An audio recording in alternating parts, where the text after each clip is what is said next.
আমার ভুল ছিল কি বলেন তো? আমার ভুল ছিল কি একটা ভিডিও করা মামুনের সাথে? এটা একদমই মজার ছলে। এবং ভিডিওটা কি?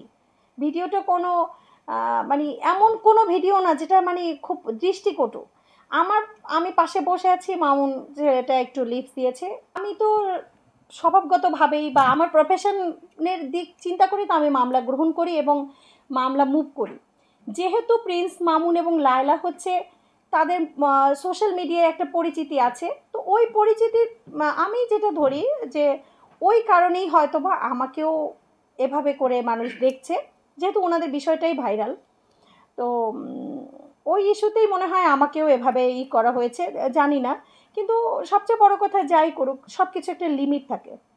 লিমিটটা ক্রস হয়ে গেছে যখন আমি দেখলাম আমার ফেসবুক থেকে বিভিন্ন আমার আমি হ্যাঁ, আমার একটা টিকটক আইডি প্রসঙ্গে বলি। আমার একটা টিকটক আইডি আছে। আমি কিন্তু একেবারেই আইনজীবী তা কিন্তু নয়। আমি কিন্তু আইনজীবীর পাশাপাশি আমি কিন্তু মিডিয়া কর্মী, আমি থিয়েটার কর্মী। আমি একজন থিয়েটার কর্মী। ঢাকা আইনজীবী সমিতিতে যে নাটকগুলো হয়, খোঁজ নিয়ে জানতে পারবেন যে মেইন চরিত্রগুলো আমি করি। প্রতি বছর একদম কেন্দ্রীয় চরিত্রগুলোতে আমিই থাকি এবং আমি একজন বাচিক শিল্পী।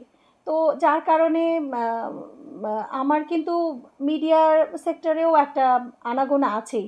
তো আপনারা কিন্তু জানেন যে মিডিয়া সেক্টরের সবার টিকটক আইডি আছে। আর টিকটক আইডি কি আইনত দণ্ডনীয়? আপনারা কি জানেন সেটা?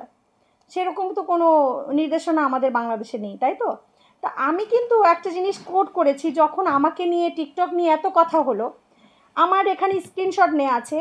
কমসে কম 1000 আইনজীবীর স্ক্রিনশট আপনাকে আমি নিয়ে রেখেছি, আপনাদের দেখাবো যে তাতে টিকটক আইডি আছে এবং তারা টিকটক করে।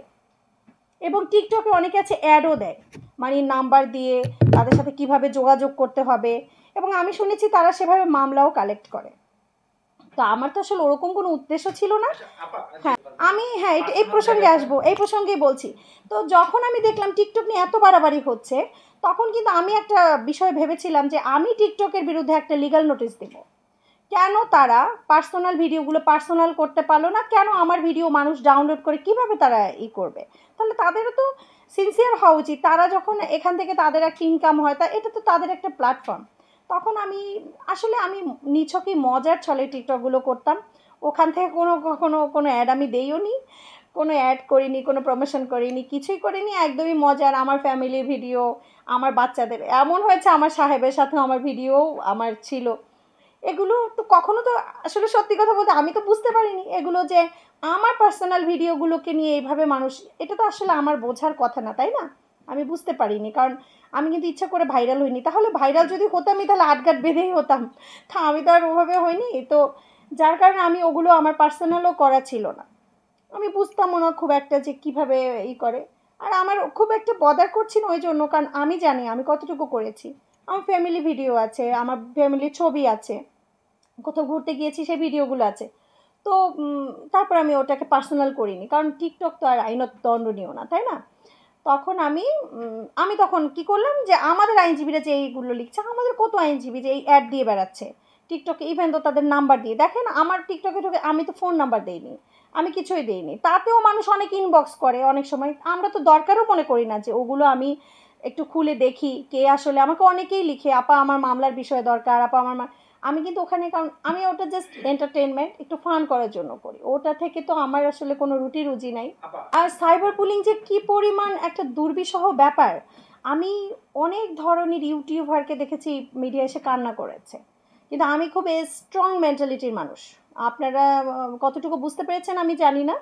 আমি এটা নিয়ে যদিও বদার করিনি, তারপরও আসলে খুব কষ্ট হয়েছে বিষয়টা হজম করা। কারণ হয় কি, আত্মীয় স্বজন অনেকে যারা বোঝে না, যারা জানে না, অনেকেই তো না বুঝেই আমাকে দোষ দিয়ে দিচ্ছে। লিপসের ব্যাখ্যাও বলি, যখন ওকে আমি জামিন করালাম, তো ওই গানটা সিলেক্ট করে বললো, আপু আপনাকে পেয়ে আমি আশা পেয়েছি, তুমি ছিল না আশা, এই টাইপের একটা গান আছে। তো আমাকে বলছে, আপু এটা আমি আপনার সাথে আসেন একটু করি। একদম মজার ছেলেটাকে। আর আমি সত্যি স্নেহ করেছি। ছেলেটার বয়স যদি হন 20, আমার ছেলের বয়স আছে 11+।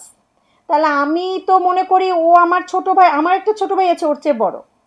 আমার ভাইগুলো যারা আছে, আমার ভাইগুলো ওর চেয়ে অনেক বড়। তাহলে ওকে আমি সিম্প্যাথেটিক দৃষ্টিতে ওইভাবেই দেখেছি কি, ওর ফ্যামিলিটা আমি দেখেছি, ওর মা আমার কাছে এসেছে আমি দেখেছি, সব কিছু মিলে আমার ওর প্রতি একটা সিম্প্যাথি যাবেই, এটাই স্বাভাবিক, এটা মানুষ হিসেবে মানুষের জন্য যাওয়া।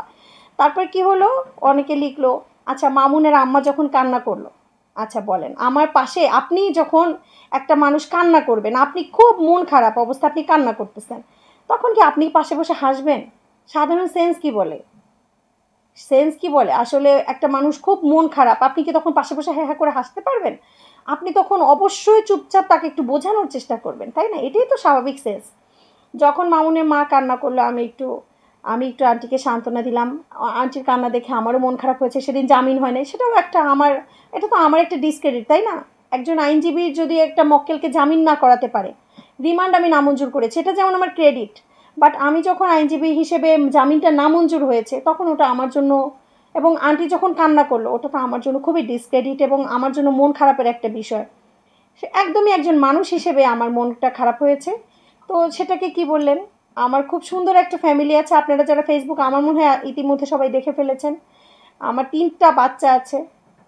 তো আমার একটা ফ্যামিলি আছে, আমার একটা সোসাইটি আছে, সোসাইটির কাছে আমাকে একদম একদম আমি যারা করেছেন আমি তাদেরকে অভিশাপ দিব না, জানি না তারা কারা।